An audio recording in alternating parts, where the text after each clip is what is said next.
O'zbekiston Prezidenti Shavkat Mirziyoyev Putinning Valdaydagi qarorgohiga dronlar bilan hujum qilish urinishini qoraladi. Prezident matbuot xizmatining xabar qilishicha, 30 dekabr kuni Prezident Mirziyoyev va Rossiya Prezidenti Putin telefonda gaplashgan. Bunday xatti-harakatlar barqarorlik va xavfsizlikka, shu jumladan uzoq muddatli tinchlikka erishishga qaratilgan sa'y-harakatlarga tahdid solishi ta'kidlandi, deb yozdi O'zbekiston Prezidenti matbuot xizmati.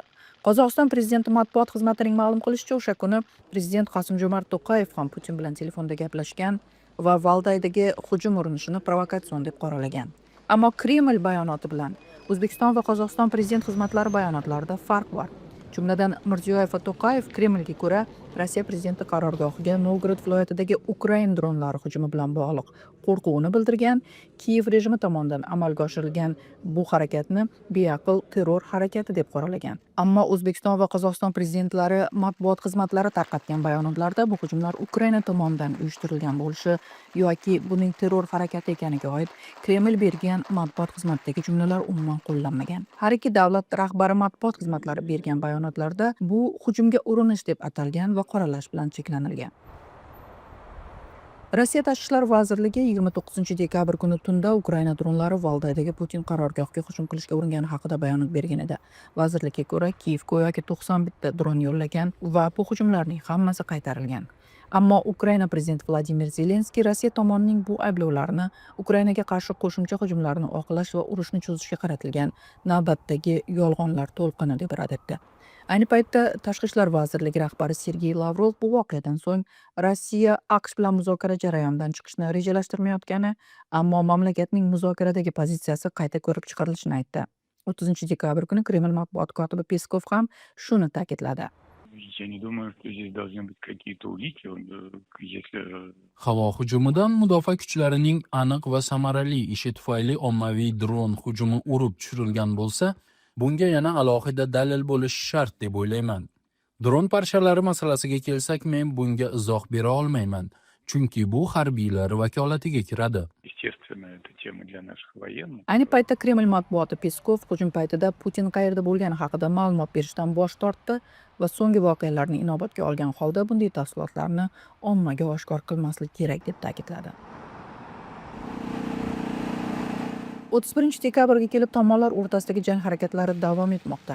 31 dekabrga o'tar tunda Rossiya kuchlari Ukrainaga qarashli Odessa viloyatiga dronlar bilan hujum uyushtirib, turar joy binolari va infratuzilmalarga zarar yetkazgani, 4 kishi jumladan 3 bola yaralangani xabar qilinmoqda.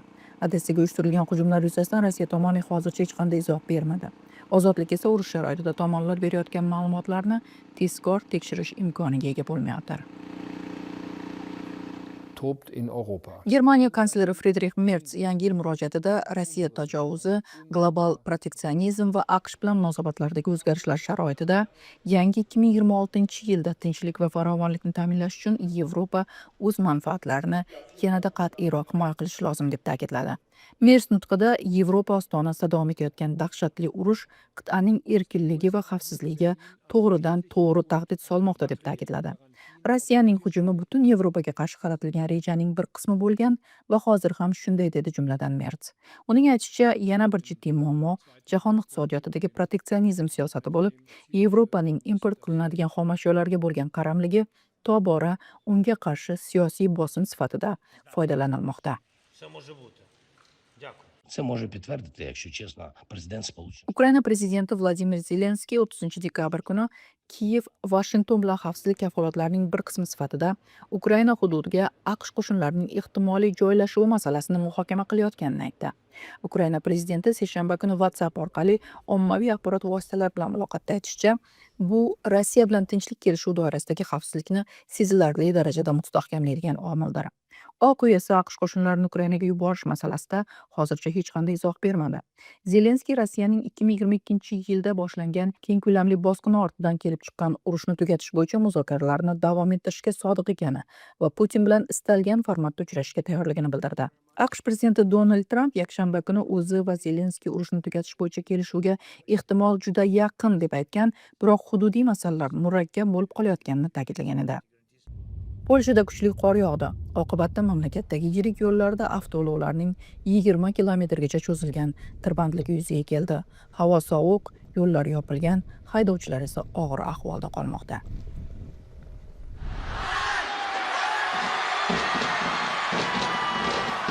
Ayni paytda dunyo ahli 2026-yilni ilk qarshi olgan Yangi Zelandiya Oklend shahridagi Sky Tower minorasidan uchirilgan mushaklarni tomosha qilmoqda. Balandligi 328 metr bo'lgan minoradan jami 3,5 mingta mushak otildi, ayrimlari 80 metr balandlikgacha ko'tarilgani qayd etildi. Namoyish 5 daqiqa davom etdi. Shundan so'ng Avstraliya, Janubiy Koreya, Xitoy, Malayziya, Singapur, so'ngra esa Markaziy Osiyo respublikalari, keyinroq Rossiya, Yevropa davlatlari va oxirgilardan bo'lib Shimoliy va Janubiy Amerika mamlakatlari Yangi yilni kutib oladi.